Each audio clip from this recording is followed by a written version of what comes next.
All right, you have joined me for the spoiler-free wrestling live stream. We're gonna scroll through. The dirt sheets. I'm gonna sift through anything that could potentially spoil the results or future storylines for you, and just give you the stuff you want to know without all the other stuff that's gonna make it harder for you to enjoy the shows. So I want to start out with something that I know is on the minds of many people. A lot of people wondering, how much longer are we going to have new wrestling content? We've got AEW Dynamite every Wednesday night right now, but for how much longer? How much longer is WWE going to be providing content? There's really no way to answer that question. There's really nobody that could look into a crystal ball right now and tell you what even the world's going to look like in a couple of months. But here's what we know for right now. Well, at least what we think we know for right now. WWE, it's believed, has content filmed up until next week's SmackDown. So they've got WrestleMania, which we're going to get on Saturday. The second night of WrestleMania, which we're going to get on Sunday. And then they've got the Raw after WrestleMania filmed. And then the NXT after WrestleMania filmed as well. And that NXT has a bunch of matches that had originally been planned for the TakeOver, which was going to take place on WrestleMania weekend. But after that, they've got nothing in the can. And the plan had been, according to some reports, that they would go back to the WWE Performance Center on April 10th. And that's the day, literally the day when they need to be able to provide more content. No buffer room at all. Now, however, Florida has ordered a stay-at-home order. All non-essential businesses have to close.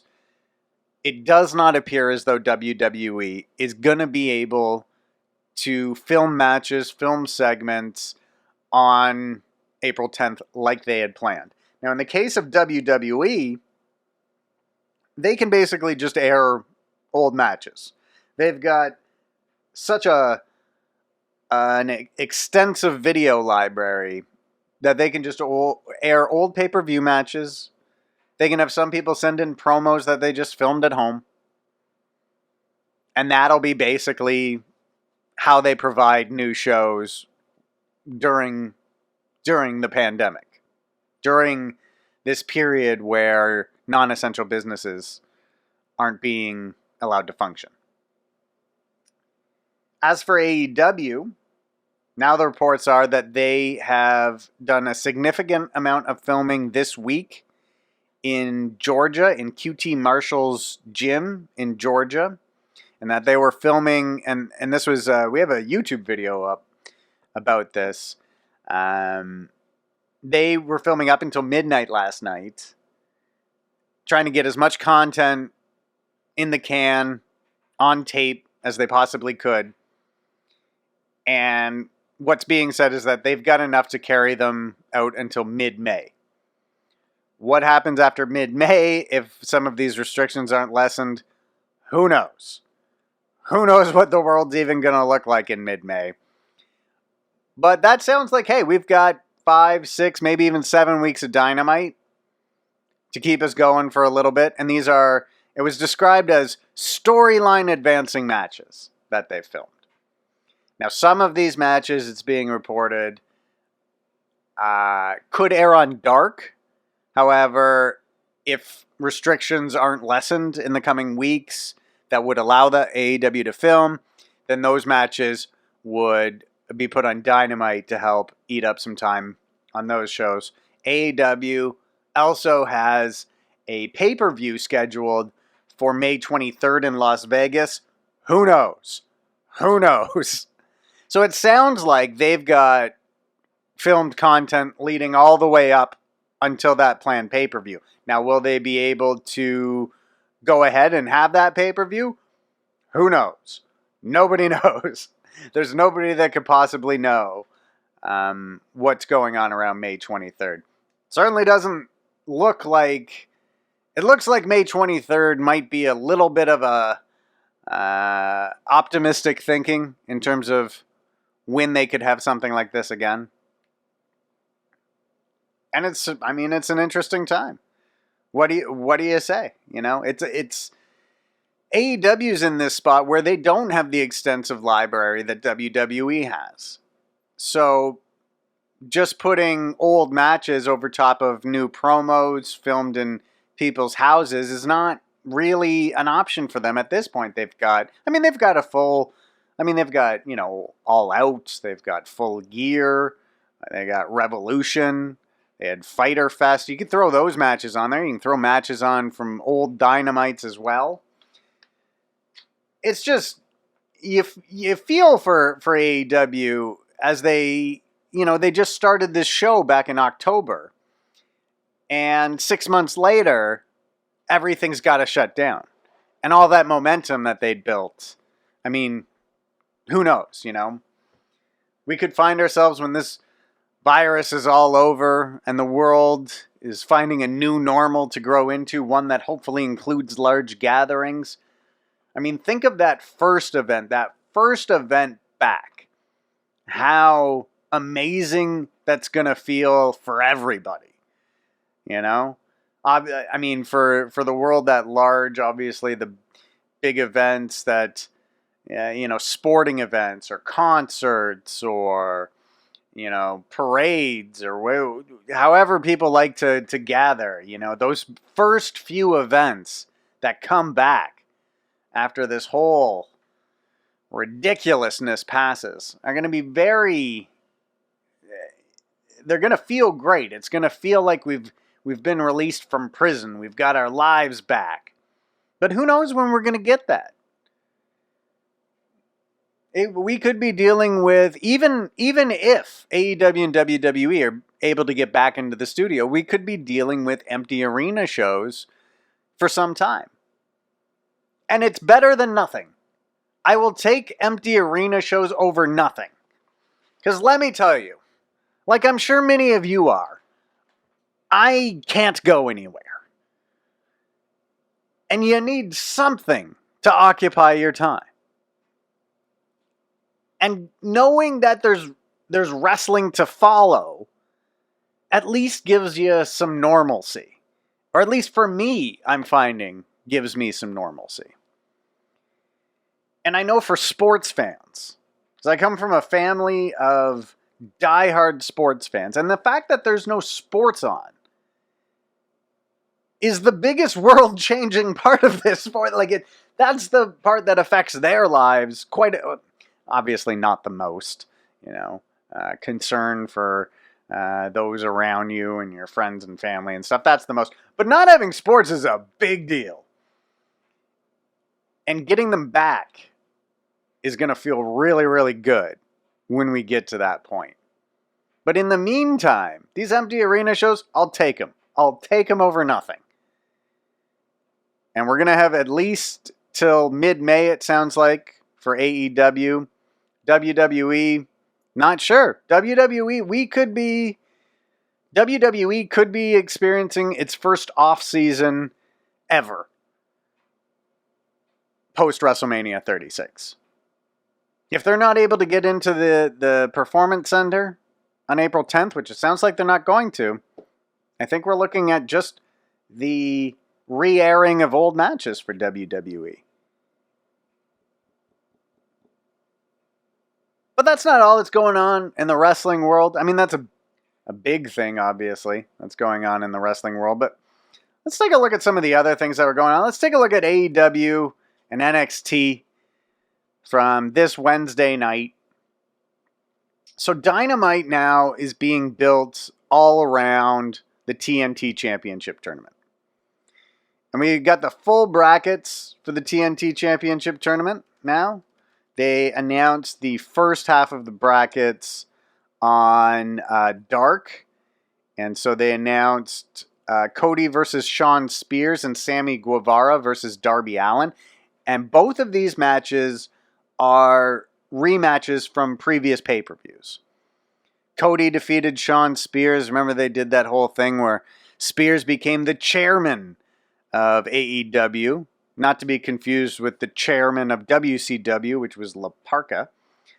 Shawn Spears hits Cody over the head, busts him wide open, but Cody would defeat Shawn Spears on pay-per-view. Darby Allin and Sammy Guevara, they have had a real rivalry as of late on Dynamite. And these are two guys, they're both in their early 20s or mid-20s. They're both young. And Cody has sort of described people like Guevara and Darby Allin as like the freshmen on the varsity squad. Like, they're good now. They're good enough to be on the team. But they're going to be even better later. And they're going to rematch in the first round of the tournament. Also, we've got Lance Archer.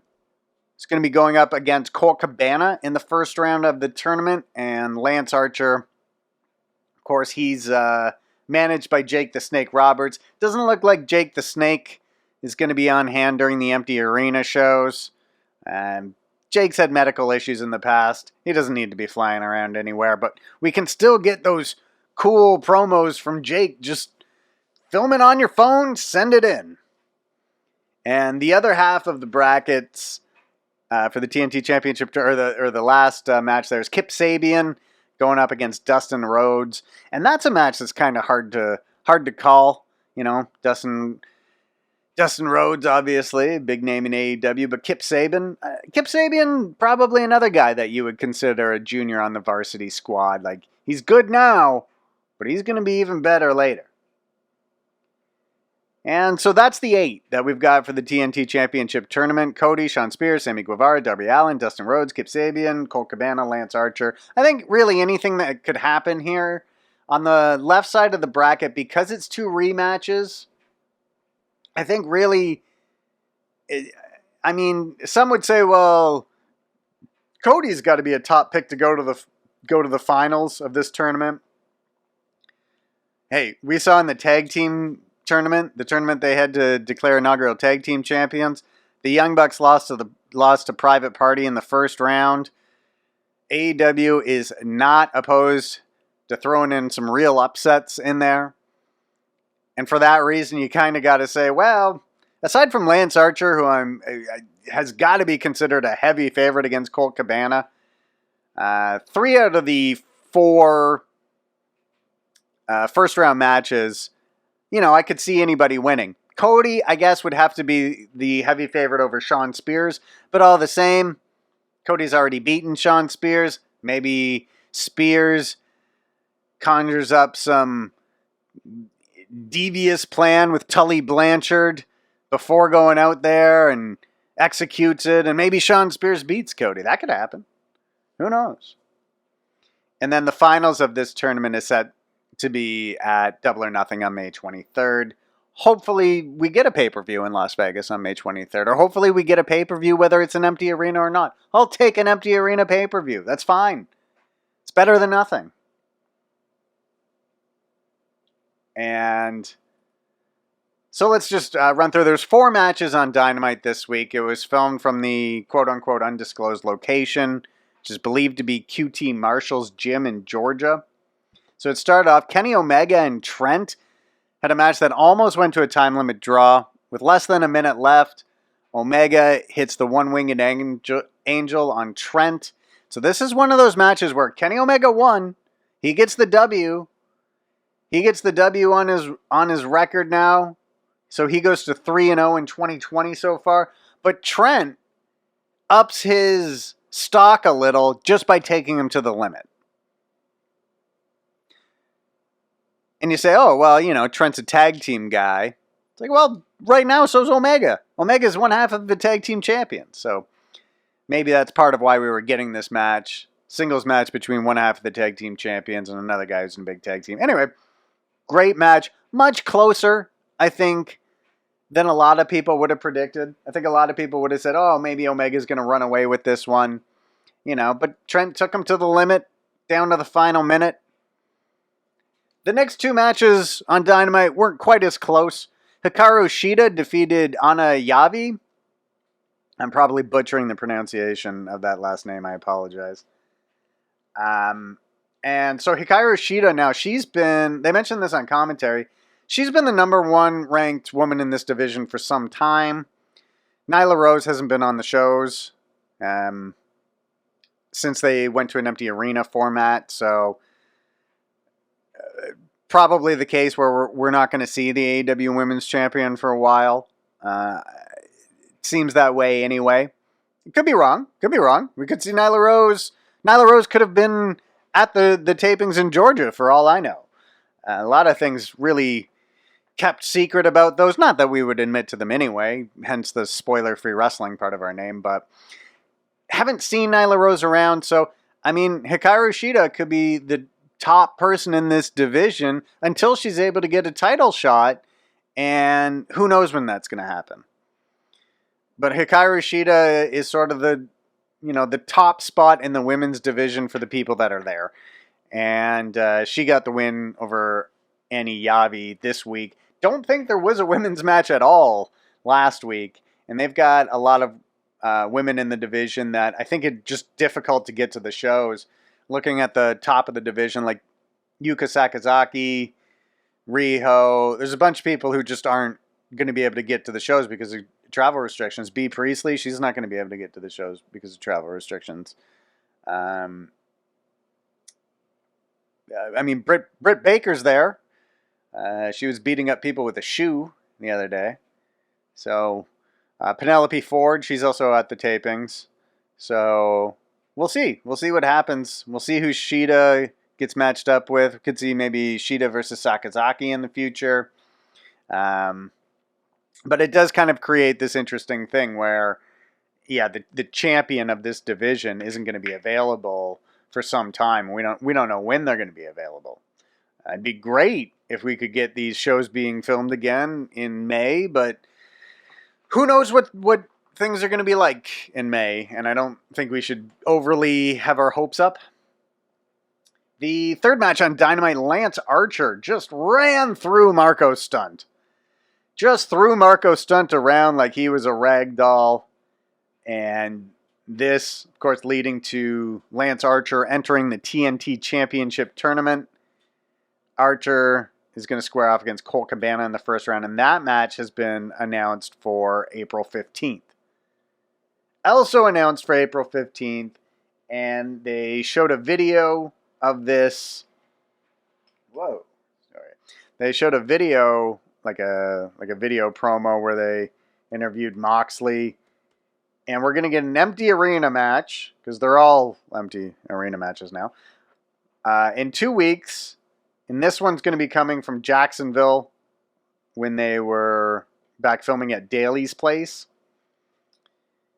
And so it's going to be Jon Moxley defending the AEW World Championship against Jake Hager. They interviewed Chris Jericho about this. And Jericho was like, that's great. If Hager wins the World Championship and brings it back to the Inner Circle, it's like there's 2 champions in the Inner Circle. And I was trying to figure out what he meant by that. And then I remembered Jericho still refers to himself as Le Champion. Like in Jericho's mind, he's still the champion. He'll always be the champion. It doesn't matter. And we got the main event was sort of a tag match to preview the TNT Championship Tournament. So all 4 wrestlers on the left side of the brackets for the tournament faced off in tag team matching with Sammy Guevara teaming up with Shawn Spears, going up against Cody and Darby Allin. And Guevara and Spears picked up the victory, but then there was some quote-unquote storyline advancement after the match.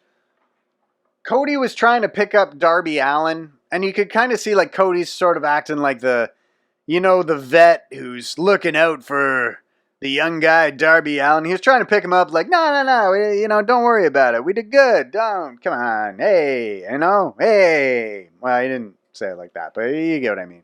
But Darby Allin's kind of shrugging him off. And the thing is, Darby Allin's not really the kind of guy that's going to have like a more experienced guy like Cody. Like, he's not going to be content being like having anyone as his mentor, really. So as Cody's picking him up, he's just shrugging him off. And then Darby like shoves him and hits him and then kind of runs out and it was sort of like saying Darby Allin, like, he's not looking for friends. He might be young in the business. He might be a freshman on the varsity team, as Cody calls him. But he's not looking to join a faction. He's not looking to have a guy like Cody as his mentor. He's looking to win matches and win championships. And that's what, to me, it felt like Darby Allin was trying to communicate when he kind of shoved Cody, and I think he hit him as well. And, we'll see what happens. Darby Allin's got Sammy Guevara in the first round. Cody's got Shawn Spears in the first round. Cody wins and Darby Allin wins. Then we've got those two going at it again. They've already faced each other, of course. Have they faced each other once or twice in AEW? They went to a time limit draw, and then I think they had a rematch. I can look that up. Okay, so they definitely met at Fyter Fest. And let's just do Darby Allin cage match here. We'll see if we can get to the bottom of this here. When did he take on Cody? So so they wrestled to a time limit draw at Fyter Fest. I thought that was great. And then Cody beat Darby Allin on the January 1st episode of Dynamite that was in Daly's place. So they had a time limit draw at Fyter Fest. That was June 29th. And then they rematched on the January 1st episode of Dynamite, and Cody won. So that's interesting. And and then next week we've got announced the first round of the TNT Championship Tournament. Cody is going to go up against Shawn Spears, and that should be interesting for all the reasons I mentioned. Also on this show, on this episode of Dynamite, we got a segment from what I'm assuming is Chris Jericho's very nice house. I believe he just moved to Florida. I know because on Twitter he got kind of upset with the moving company that damaged a TV. Anyway, I believe he had moved to Florida, which makes sense. Considering AEW is located in Florida. It's very tax-friendly to buy property in Florida as well. From what I understand, I don't really know anything about that, but it seems like it's that case. So we get this scene where Jericho is in his hot tub. And he pours himself a glass of the bubbly, then starts drinking straight from the bottle.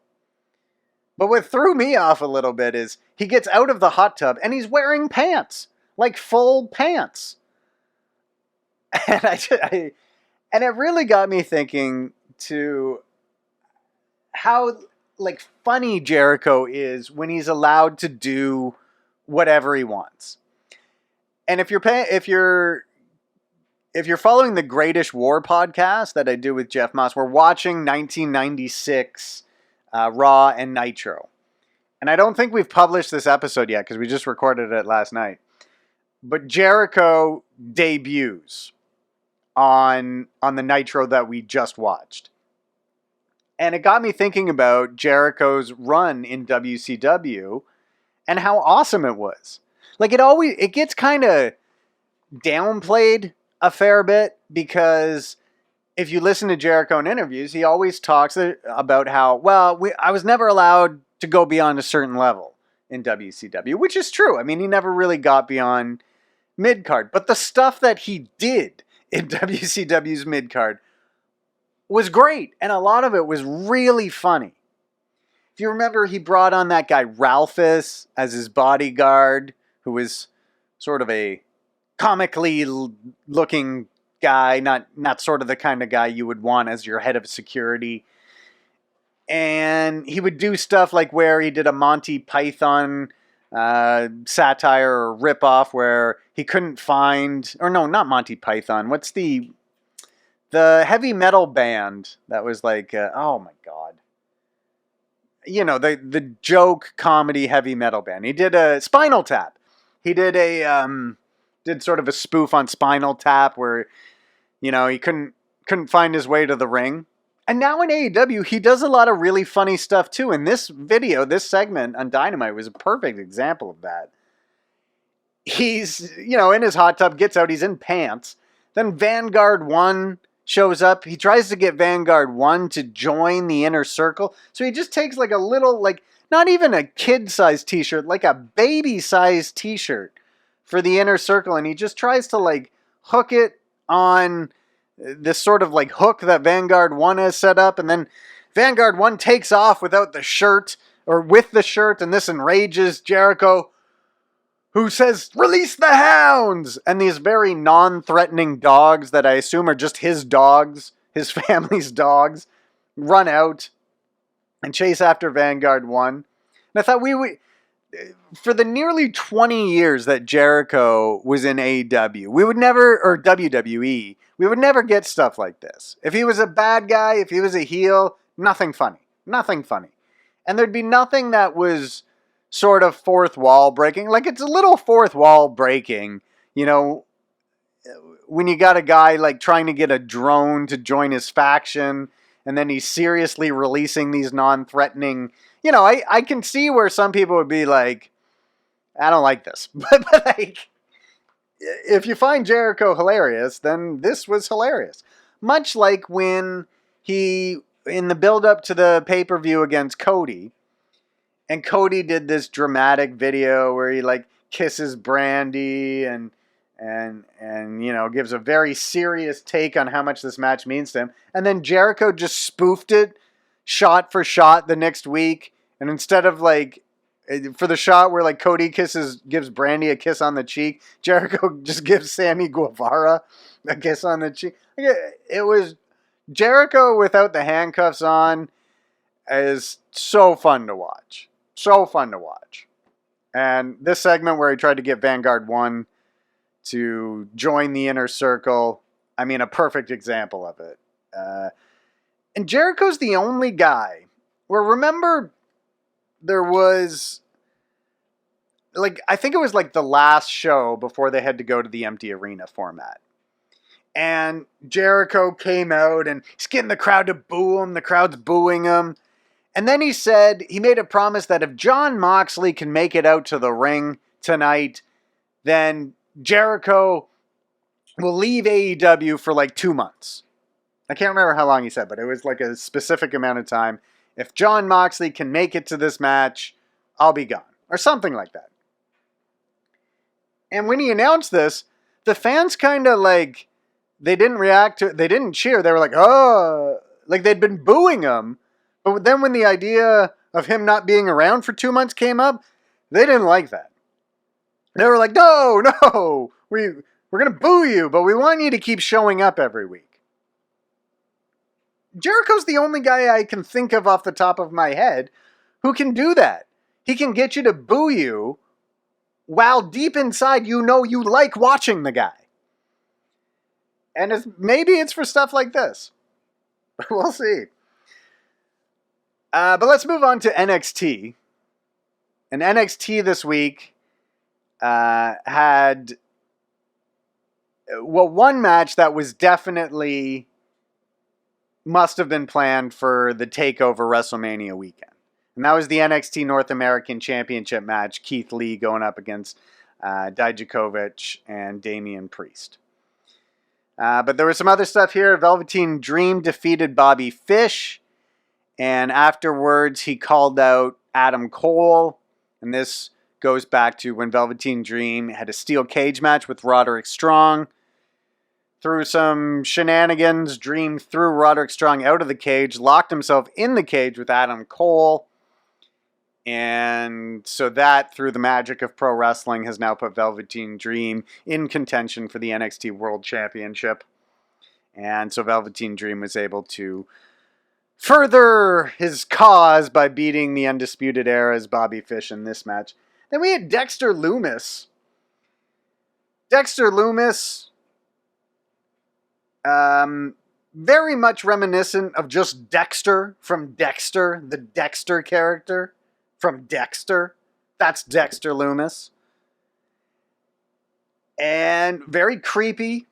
Just a 1,000-yard stare with a mustache and no goatee, that kind of look. And he defeated young prospect Jake Atlas, who I think just signed with the company like a couple of months ago. Young Jake Atlas doing the job to Dexter Lumis here. So Dexter Lumis now with the win. Possibly a guy to look for now in the mid-card of NXT's men's singles division. And we'll see where they go with him. Then we had a gauntlet match. And this was a very interesting match because they put in, I guess it was 5 wrestlers? Was it 5? I want to say 5. Yes, it was 5 wrestlers. And the idea is it was any of the wrestlers who failed to qualify for the ladder match, which is going to take place next week. And the winner of that ladder match earns a title shot against, I guess the winner of Charlotte Flair and Rhea Ripley at WrestleMania. So Shotzi Blackheart, she's the first entry. She manages to work her way through everybody. She beats Deonna Purrazzo. Then she beats Xia Li. Then she beats Kaden Carter. Then she beats Aaliyah. Wait, that's 5 already. This was a 6-person gauntlet match, not a 5-person gauntlet match. And then Dakota Kai comes out. Dakota Kai able to get the victory over Shotzi Blackheart. Of course, Raquel Gonzalez was involved on the outside. So Dakota Kai gets the win. So she advances to the ladder match, despite having lost a match to Tegan Nox earlier. So she's in the ladder match. But Shotzi Blackheart shoots up the rankings in the division a little bit with the 4 victories that she had over Deonna Purrazzo, Xia Li, Kaden Carter, and Aaliyah. So Shotzi Blackheart, you got to now look for as somebody who's going to be given some opportunities in this division. I mean, the next opportunity is going to Charlotte Flair. The opportunity after that is going to the winner of this ladder match. But in this match, by getting 4 wins before she got eliminated, Shotzi Blackheart is now somebody you got to watch for in the NXT women's division. And there was a match that definitely, or at least I think, was in the cruiserweight division. And that's Kushida going up against Joaquin Wilde. And Kushida's never really been in the cruiserweight division. He's just kind of been in NXT. But he was, I mean, when you take Jushin Liger, maybe Tiger Mask out of the equation, Kushida is one of the greatest IWGP Junior Heavyweight Champions of all time. If Kushida is entering the cruiserweight division, that means big things for the cruiserweight division. So Kushida there, he has this match with Joaquin Wilde. Really fun match. He was able to get it with the hoverboard armbar that he does.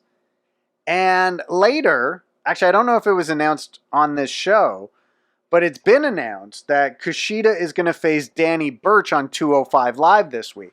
Now, to my knowledge, I could be wrong about this, my knowledge of 205 Live, probably like yours, is limited. Don't watch it. Doesn't seem important enough to watch. I'm going to watch Kushida tonight, though. Kushida going up against Danny Burch. Okay, is Kushida in this division? Because if Kushida's in the cruiserweight division, the cruiserweight division means a lot more now.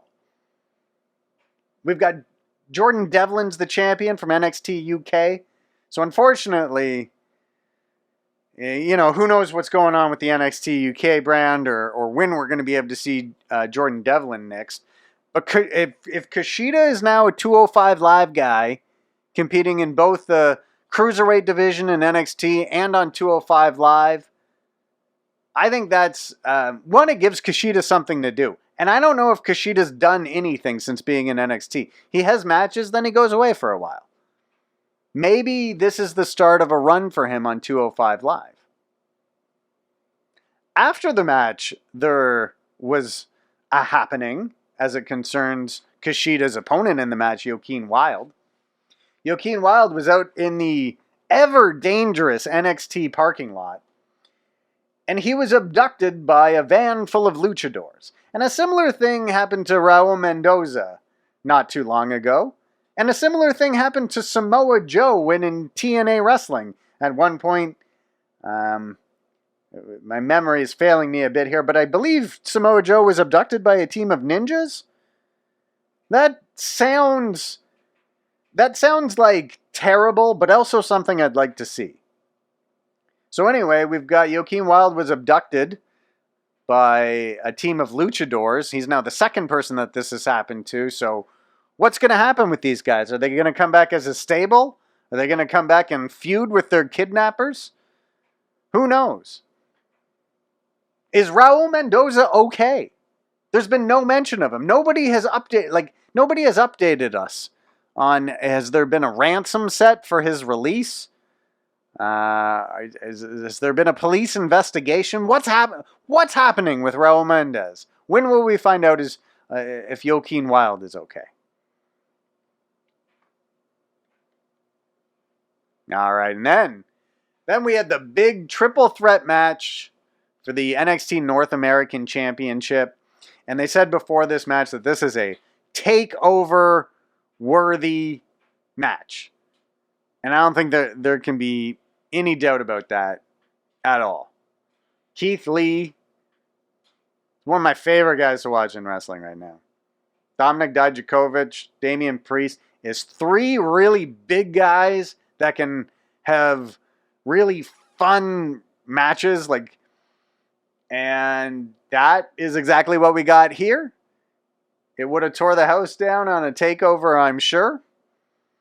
No fans in attendance, unfortunately. I think live fans would have enjoyed it, but definitely, Keith Lee feels like somebody who could be a world champion for a long, long time. And really, any of these three guys, you could see being an NXT champion at some point. And it's interesting because the NXT title has gotten passed around, and I don't misinterpret what I'm saying as I wish wrestling had more big guys and they'd get rid of these little flippy guys. I love watching Adam Cole wrestle. I love watching Tommaso Ciampa wrestle. I love watching Johnny Gargano wrestle. Those are the three guys that have sort of been champion as of late. And they're three guys that I believe would be able to make the 205 live cutoff.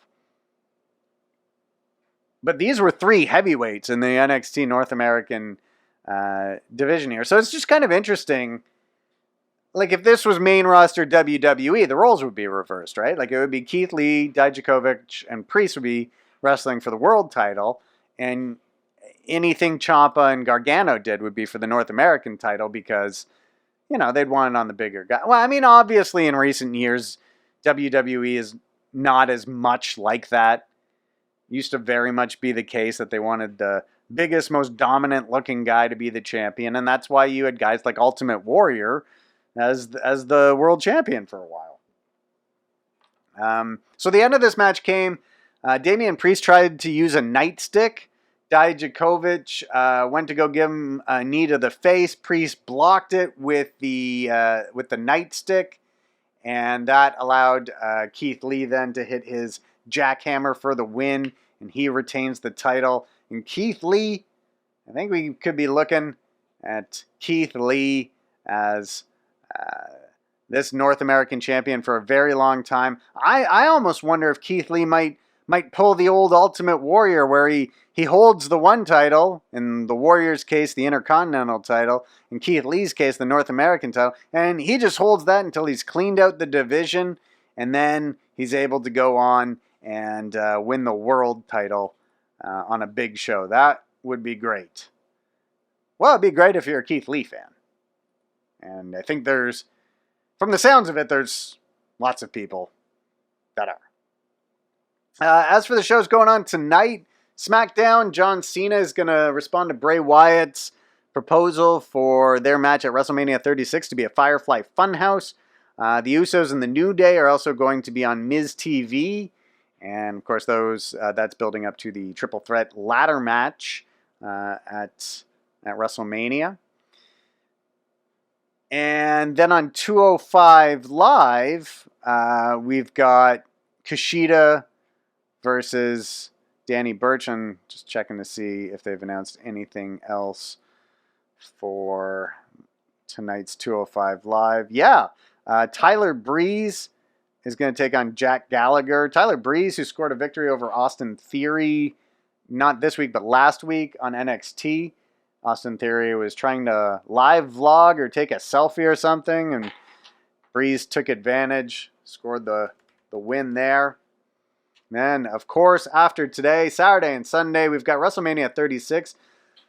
So it's rumored that they're going to announce the match order and what night each match is on tonight's SmackDown. That hasn't been officially announced, so I don't know. Who knows when any of this stuff is airing?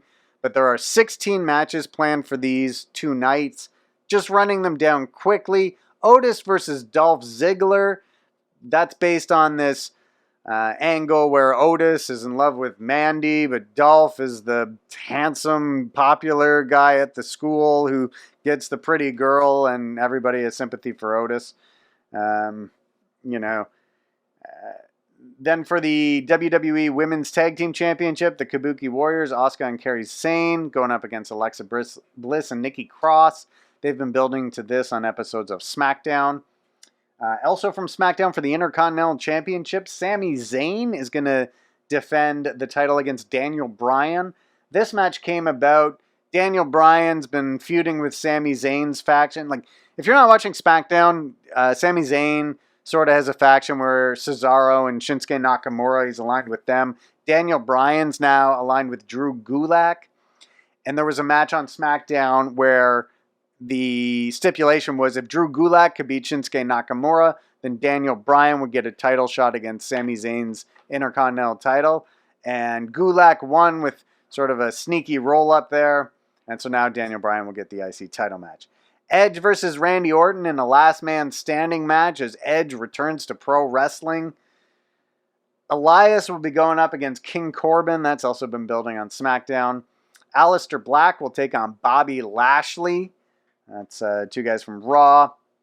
Then for the Raw Tag Team Championships, the Street Profits will defend against Austin Theory and Angel Garza. It was originally supposed to be Angel Garza and Andrade, but Andrade's out with a hurt rib, a rib injury.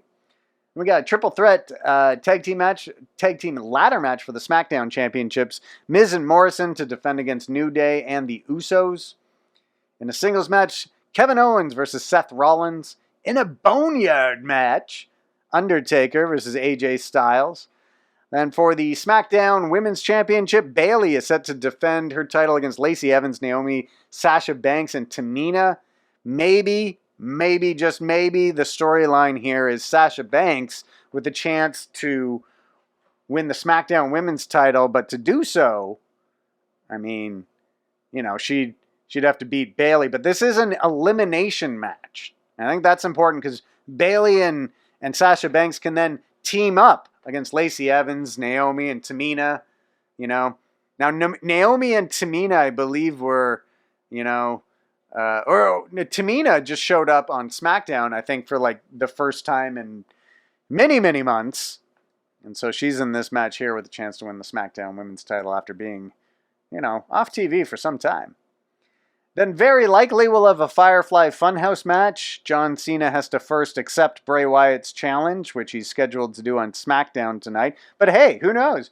John Cena could just go out there and go, no, I don't want to do that. I don't want to do a Firefly Funhouse match.